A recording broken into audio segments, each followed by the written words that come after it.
The Life of Lord Mahavira, Refuge to the Demon King, Part 3 of 6, on Between Master and Disciples, given in English on August 25, 2019, in Newland Ashram, Taiwan, also known as Formosa.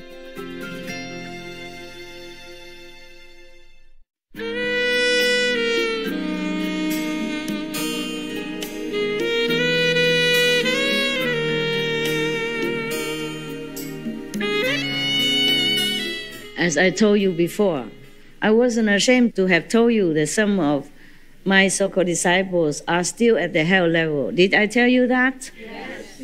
Yeah. At my own expense, I told you that. Okay?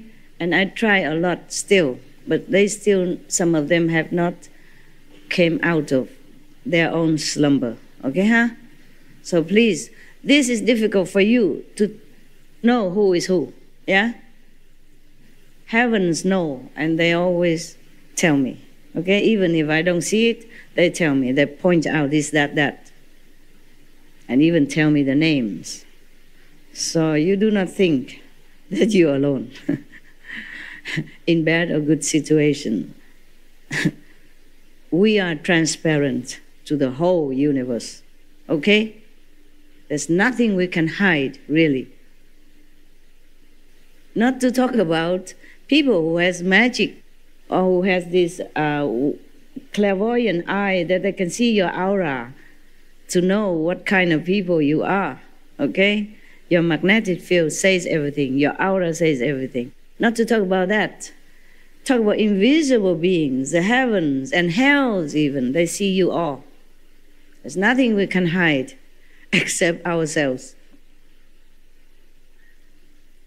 It's good we have this body so we don't see too much. Otherwise, we'll be too scared or too sad. Sometimes people say ignorance is bliss because of that. Don't ever think that you are something, okay? And don't ever always think that maybe the person who you trust or you love are really perfect.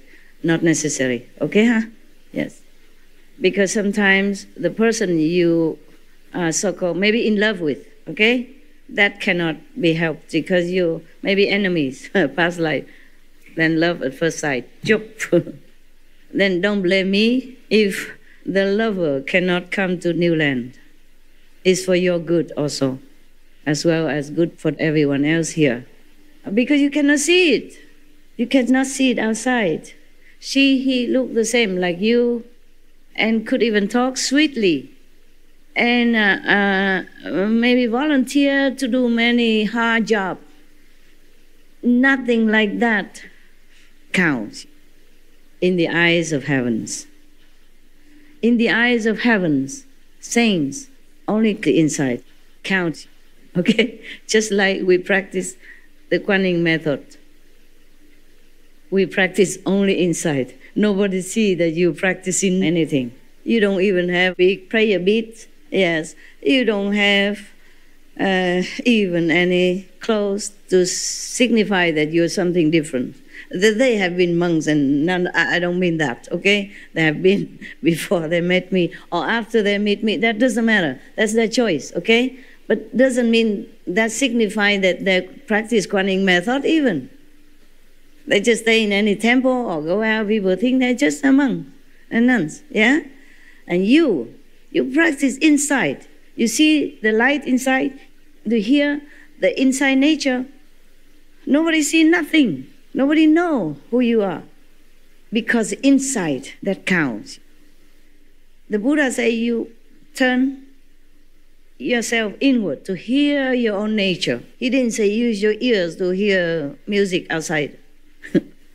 To hear anything. Even one of his disciples listening to the Buddha's voice in the beginning and get some enlightenment. Even Buddha did not say that is the best method. Because he knows if the Buddha is sick or the Buddha gone nirvana and human beings cannot hear his voice anymore, then how would they get enlightenment? So, of the 84,000 method, still, the inner sound, inner light. are the best, the most reliable, because they're always there. It's you, it's your nature. It will never die, it never disappear, it never stop. Even your body die, it will still be there. With your astral body, with your second body, with your third body, with 4, 5, etc. body. So that's the only thing that lasts with you forever, wherever you go, whatever level you attain. Because it is you, it's your true self. That's why the Buddha emphasized that in many sutras, not just one. Okay? All the masters taught this method, not just one master. If you really have time, you study all the scripture, here and there, always mention either a different name, Shabda, that's the inner sound. For example, that is in Hindu, Sanskrit, Shabda, mean the sound. And they talk everything, it's all about the light and the sound and the true self. It's just that if you don't practice Kuan method, you would not capish what they're talking about. Or capish very little, no matter what religion you follow. You don't understand the scriptures. And now, do you understand your scriptures? Yes or no? Yes. How many understand? Raise hand. I mean, different religion. How many of you understand your scripture when you read it? Only 4 or 5 people? Are you joking? The scripture, the teaching of the Buddha. I don't mean the Surangama Sutra, maybe difficult, but when the Buddha talk about the hearing inside, hearing the sound inside, seeing the light inside, did you understand? Do you understand? Yes or no? The Buddhist? Okay. The Catholic, do you understand the sound of the thunder, the word? In the beginning of the word, meaning the original word, the original sound. Lack of vocabulary, they say the word. Because if they say the sound, the people might think the sound outside. No? I ask again, do you understand? You're teaching now. Raise your hand so I can see it. Okay, good. I'm happy. Because if you don't, please walk out of here.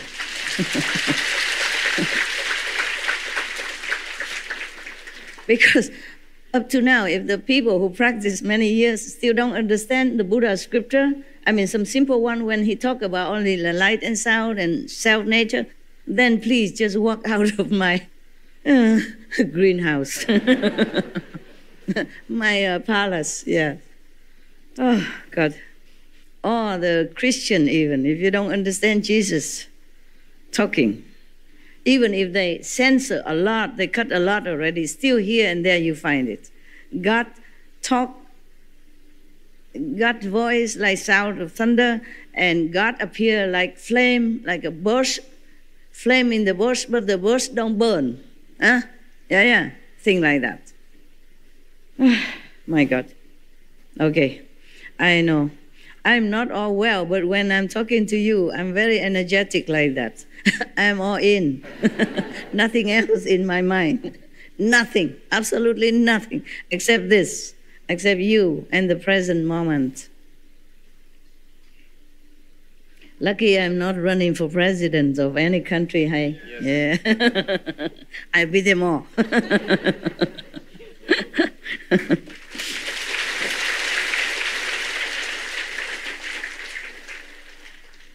Even the people who are not able to stay or come to New Land, this probably temporary only, okay? It's the dark time of your life. Maybe you did something wrong, or maybe you thought something wrong, maybe something, or you have not tried hard enough to practice. You just practice outside and not inside. So check yourself out, okay? Not check anybody else. Not even how your president is doing, okay? See, he doing their best, as they know it, okay? In their own circumstance. They have their own problem, they have their pressure, they have other party pressure, they have people pressure. They do what they can. Don't criticize anybody, criticize yourself. That's what I advise. Now, I promise to read you the story. I try, okay? The story begins now. Next story concerns giving refuge to the demon king. Imagine that. The demon king came and took refuge in Lord Mahavira, because they know who's who. This is only the 6th year, half the time of his, complete practicing. Of course, the Lord Mahavira did not know or did not think or did not promise that he will practice asceticism for 12 years. But in the book, it says so. So only halfway through, the demon king already came and took refuge in him. The demons, they know. Even if they are demons, they know who is who. That is the problem. We are transparent. We cannot cheat anybody for long. And even if we can, we will have to pay heavy price for that, soon or later, this life or the next. The law of the universe will not spare anybody, no matter who you are. It's only the inside that counts, because they know the inside. Even at that time, the Lord Mahavira did not even realize his own self-greatness yet. He's only halfway through. He knows maybe he has some little power of compassion, cool the fire, or resist the demons' tricks and the snake bites and stuff like that, but he did not know that he is the Buddha yet. Still, the demons already knew and took refuge in him. I told you already, in India, I was just walking around looking for a book to read. The Bhagavad Gita is very famous. I want to know, what is it all about? I just want to read that book. And people already come follow me, want to be my disciple. The reluctant master on the Ganges River had to teach because promised already. But he had very good experience. He has absolute faith. So I came back some years later. He said, "Oh, my great big guru coming." Big guru, I'm only so small. 1 meter, less than 50 something. My big guru coming, my great guru coming. Everybody was looking. Who is your big guru? Oh, a small girl. At that time I was only maybe 30 and wearing the robe that I have never seen in their life. The Chinese monk's robe. I was already a monk. I went back to India. I had nothing to do at that time. I had only a couple of disciples. If you are destined to be in the public eyes to teach people, you cannot run away. I didn't know anything at that time. My level was not all that high. I didn't know I was going to be a master or anything. But even one of my master at that time, he knows. He has a vision, and he told his secretary, his assistant, he told me, after he died, there will be a woman who come and take over. And she told me that. But of course he didn't tell me it's me now. I said, "Oh, that's nice. I wish I know who she is." And she don't tell me nothing.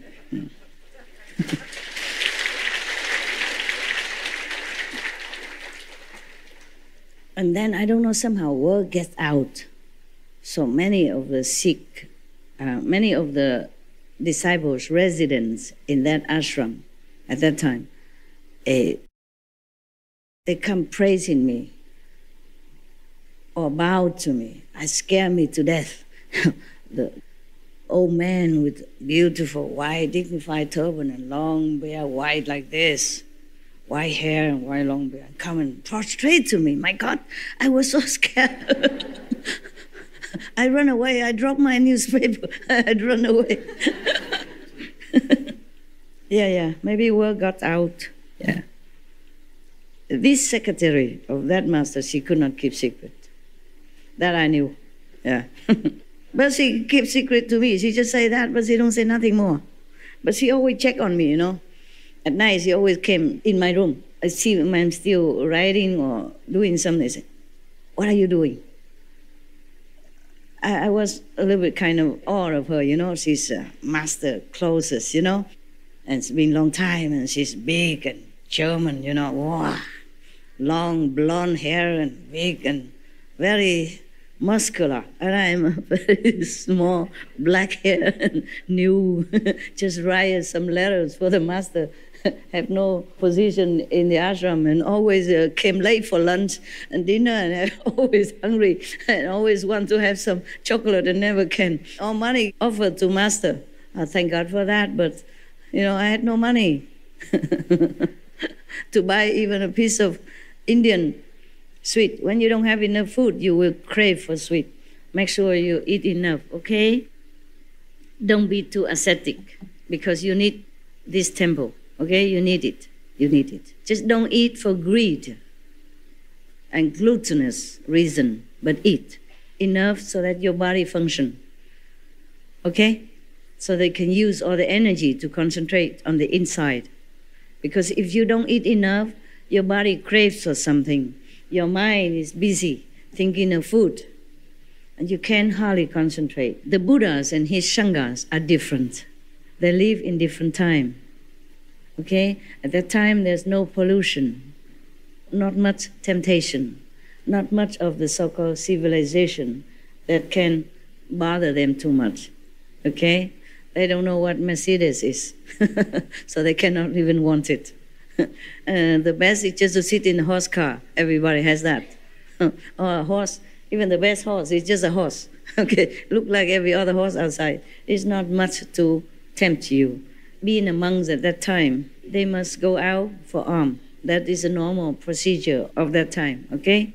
Otherwise, the Buddha could also ask his father, the king, to supply him and his monks all the things that they need and more. But he wanted to follow that tradition, old tradition of monks and nuns. The monks and nuns in India, the Hindu, they still do that. They still wander around so that they don't feel attached to any place.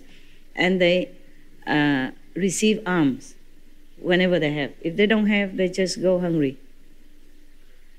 I don't know what method they practice. But if you want to practice asceticism, then just follow that, okay? If you want to practice Guanyin method, it's a different method, okay? Asceticism, you have to forego many things. You have to wear only one pair of clothes, or two maximum. One to wash, one to wear. And you eat only one time a day. Whatever is given to you, you eat. That is a different method of practice, okay? You practice the method of asceticism. You will also arrive at liberation from the three worlds. That is a lot already. I mean, you go to the fourth world maximum, okay? And maybe there, Buddha, Bodhisattva, saint will help you to climb up more slowly. But you are liberated from the three worlds, and that is for sure. If you follow the monks and nuns' practice of asceticism, okay? You must not want anything. You must not ask for anything except what's given to you. If not given to you, you just keep quiet. And you don't have a house. You don't have an abode of comfort. You must go somewhere alone. Maybe a thatched hut if somebody builds it for you. Or in the jungle, alone, under the tree. Then you will reach liberation. And you study the Buddha Sutra. Remember Buddha all the time. Whatever method you choose from Buddha as a method, you have to follow that. You cannot do anything more. Truly.